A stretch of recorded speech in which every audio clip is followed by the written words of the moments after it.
जय श्री सीताराम। श्री राम जय राम जय जय राम। श्री सद्गुरुदेव भगवान के चरणों में प्रणाम। तो बात चल रही है सत्संग में संतोष और प्रेम के ऊपर।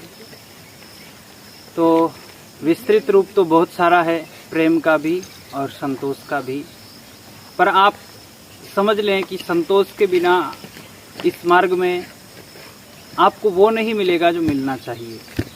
संतोष करोगे जो प्रारब्ध के अनुसार मिल रहा है, मर्यादित, शास्त्र मर्यादित उस विषय को स्वीकार करोगे तो फिर आगे उन्नति हो पाएगी।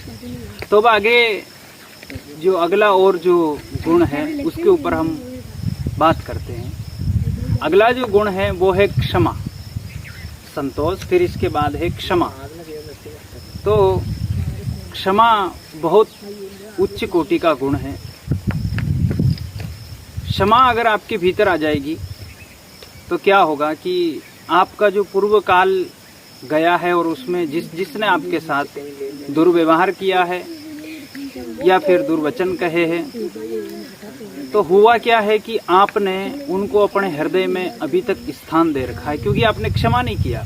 हो सकता है आप उनसे भी बात भी करते हो और हंसकर बात भी करते हो, लेकिन हो सकता है कि आप जब अकेले हो या फिर कोई दूसरा मित्र हो जिसके सामने आप उनकी उन बातों को स्मरण किया करते हो जो उन्होंने आपके साथ की है, और हो सकता है सामने वाला भूल ही गया हो लेकिन आपने याद रखा हो, क्योंकि कभी कभी ऐसा होता है कि शब्दों की चोट भीतर चली जाती है और वो सदा याद रहती है।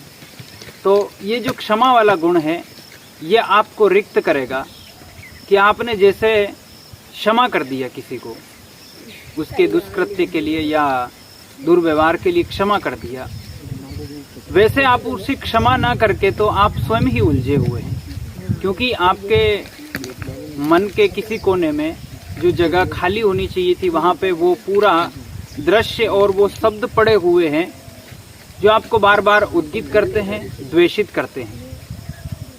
जैसे ही आप क्षमा करेंगे, भीतर से आप क्षमा करेंगे, तो वो जगह खाली हो जाएगी। अब आप अगर ध्यान करना चाहते हैं या भजन करना चाहते हैं तो जगह खाली होनी चाहिए मन में।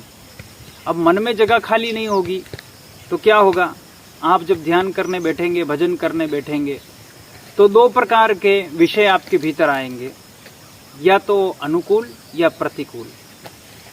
तो आपके अनुकूल जिसने व्यवहार किया होगा उससे आसक्ति, मोह, ये दो प्रकार के अवगुण मिलके आपकी स्मृति में आते रहेंगे। उन्होंने भी स्थान बना लिया। और द्वेष, वैर, जिनको आपने क्षमा नहीं किया, जिनको आप शत्रु समझते हैं, वो आपके हृदय में स्थान बनाए हुए हैं। आप यूं सोचो कि हृदय आपका है, मन आपका है, लेकिन उस मन में आपने बिठा किसको रखा है? वैरी को, द्वेषी को।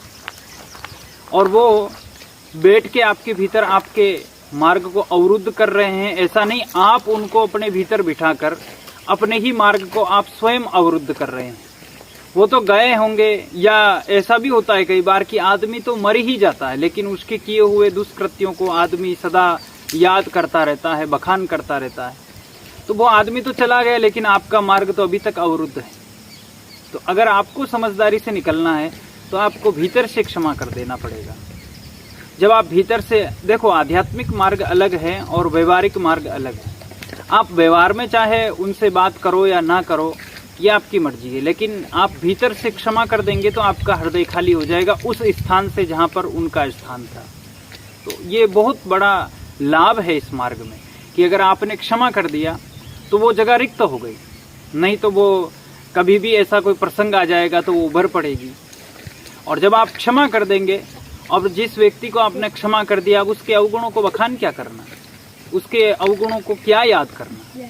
और इतना समय आपके पास हो जाता है, भजन करते समय भी अगर आपके पास इतना समय है कि आप उसका चिंतन कर रहे हैं, तो आप सोचो कि आपकी स्थिति कहाँ है। तो क्षमा जो गुण है वो आपको इस द्वंद्व से बचा लेता है। किसी ने आपका अपकार कर दिया, प्रतिकूल व्यवहार कर दिया, और आप क्षमाशील हैं, तो आपने जब क्षमा कर दिया तो आपने ऐसा किया कि आपने उसको अपने भीतर नहीं लिया। क्षमा बहुत बड़ी कुंजी है। तो क्षमा कर देना कायर की बस की बात नहीं होती। क्षमा करना बड़े हृदय वाले की बात है, बड़ा जो शूरवीर हो सकता है वही क्षमा कर सकता है। अब क्षमा को भी आप विपरीत दिशा में ना ले जाना, क्योंकि क्षमा करने के साथ में ऐसा ना हो कि आप अपना अहित भी कर ले। जैसे हमने संतोष के साथ आपको सावधानी बरतने के लिए कहा, ऐसे ही क्षमा के साथ भी सावधानी बरतें, क्योंकि हर एक व्यक्ति एक जैसे स्थान पर स्थित नहीं है। कोई पदाधिकारी है, कोई किस प्रकार से है, कोई किस प्रकार से है, तो सब जगह ये क्षमा वाला गुण नहीं चलेगा। ये क्षमा वाला गुण केवल आपके लिए है, केवल और केवल आपके लिए। अगर आप किसी अधिकार पद पे हैं और आप अगर जो उदंडी लोग हैं और जो पापाचरण फैला रहे हैं, भ्रष्टाचरण फैला रहे हैं और वो पकड़े गए हैं और आप अगर उनको क्षमा कर देंगे तो फिर बात बिगड़ जाएगी, क्योंकि वो समाज के और मनुष्य समाज के लिए हितकर नहीं होगी। तो वहाँ पर आपको तटस्थ रह के नीति और न्याय के अनुसार अपना जो काम है वो करना पड़ेगा। और बाकी तो आपके लिए, अपने लिए ये गुण है, ये सर्व सुकृत नहीं है कि आप सभी में ऐसा कर लें। नहीं, आपको अपनी मर्यादा और पद और व्यवहार के अनुसार वहाँ व्यवहार करना पड़ेगा। लेकिन ये आपके अपने के लिए है, स्वयं के लिए है कि आपके स्वयं के साथ किसी ने ऐसा बर्ताव किया हो तो आप उसे, क्योंकि अब आप कुछ कर नहीं पा रहे, आपसे कुछ होना जाना जो उस समय हो गया था वो हो गया, अब आपसे कुछ हो नहीं रहा है, लेकिन आप केवल उसको भीतर बसा कर बैठे हैं, उसके द्वेष को, उसके किए गए कृत्य को आप भीतर बसा कर बैठे हैं, तो ये आप अपने लिए ही बाधा खड़ी कर रहे हैं। तो अगर आप क्षमा कर देंगे, मैं इसलिए कह रहा हूं कि आदमी समय निकलने के बाद भी कभी क्षमा नहीं कर पाता।